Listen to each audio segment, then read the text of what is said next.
How do I activate my Verizon SIM card online? Hello there. Are you struggling with how to activate your Verizon SIM card online? Well, you've come to the right place. Today, we'll be walking you through the process step by step, so you can get your new SIM card up and running in no time.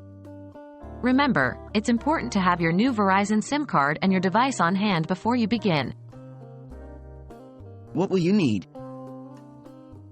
Before you begin, there are a few things you will need. 1. Your Verizon SIM card. This should have come in the package when you purchased your new device or SIM card from Verizon. 2. Your device. This is the phone or tablet where you'll be installing your new SIM card. 3. Verizon account information. You'll need your Verizon login credentials, your username and password. How to log into your Verizon account? The first thing you'll need to do is log into your Verizon account. Here's how. 1. Go to the Verizon website on your device. 2.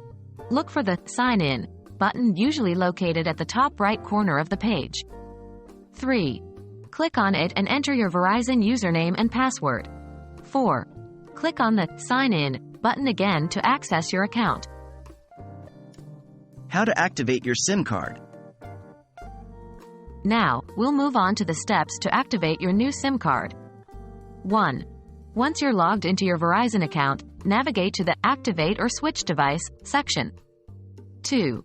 Here, you'll be asked to enter the SIM card number, which is typically found on the SIM card itself or in your SIM card's packaging. 3. After entering your SIM card number, follow the on-screen instructions to activate your SIM. This typically involves confirming your device details and choosing your desired plan.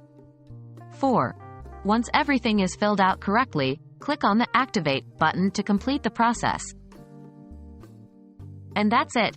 You've now successfully activated your Verizon SIM card online. Remember, it might take a few minutes for your device to connect to the network and your service to start. If you encounter any issues, don't hesitate to reach out to Verizon customer service for further assistance. Thank you for watching. We hope this guide has been helpful in getting your new SIM up and running.